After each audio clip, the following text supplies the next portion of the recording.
The first days of marriage are meant to be filled with joy, laughter, and dreams of a future together. For me, our honeymoon was supposed to be the perfect beginning to the life my wife and I had promised each other. We had planned a trip that seemed like a dream, luxury hotels, scenic views, and all expenses magically covered. I felt proud that somehow, everything had fallen into place so perfectly. But little did I know that the foundation of this gift was built on betrayal. From the moment we arrived at the resort, everything seemed too good to be true.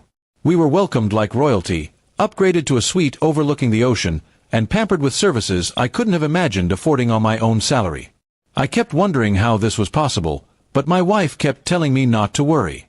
She'd flash a smile and say, "You deserve this."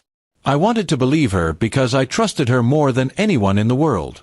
One evening, as we sat on the balcony sipping drinks, the uneasiness in my heart grew heavier.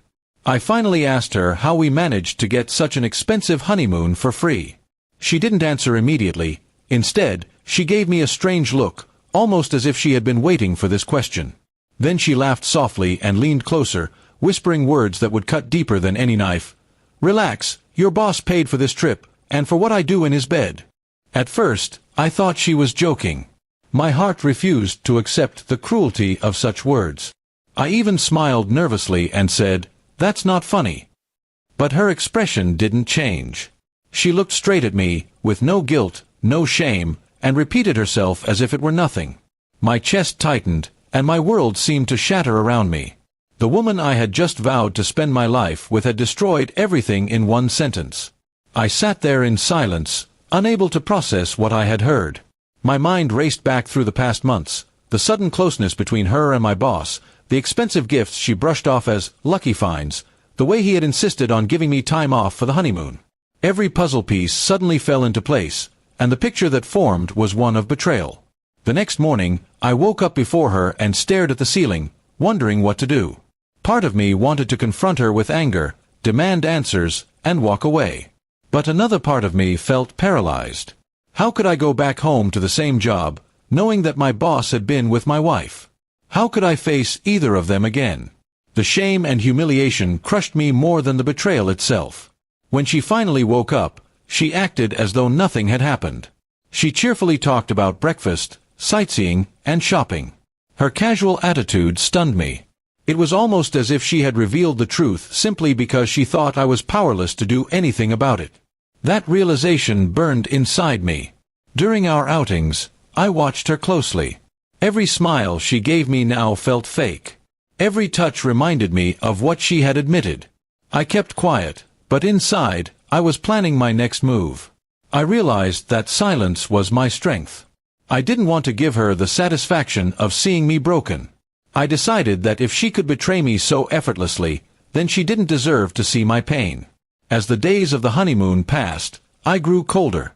I stopped holding her hand, stopped laughing at her jokes, and stopped pretending that things were normal.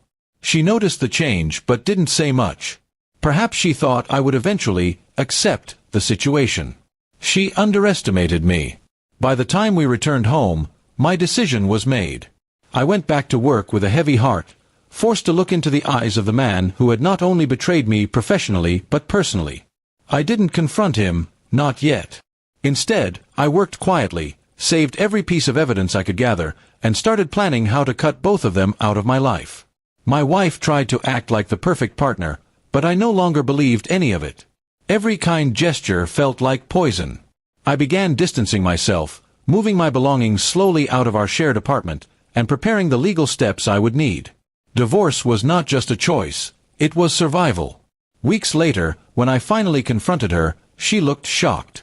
She probably believed I would stay trapped, too scared to lose my marriage or my job. But I told her calmly that our story was over before it had even begun. She tried to argue, to cry, to twist her words, but nothing she said mattered anymore. I had seen her true self, and there was no going back. The honeymoon that was supposed to be the happiest chapter of my life had instead become the darkest lesson I had ever learned. I lost a wife, I lost respect for a man I once looked up to, but I gained something far more valuable: clarity. Betrayal may have broken me for a moment, but it also set me free to rebuild my life on a foundation of truth. And as I signed the divorce papers, I realized that sometimes the most painful revelations come as a blessing in disguise. Her words on that balcony haunted me, but they also saved me from living a life built on lies. I walked away stronger, determined never to let anyone hold that kind of power over me again.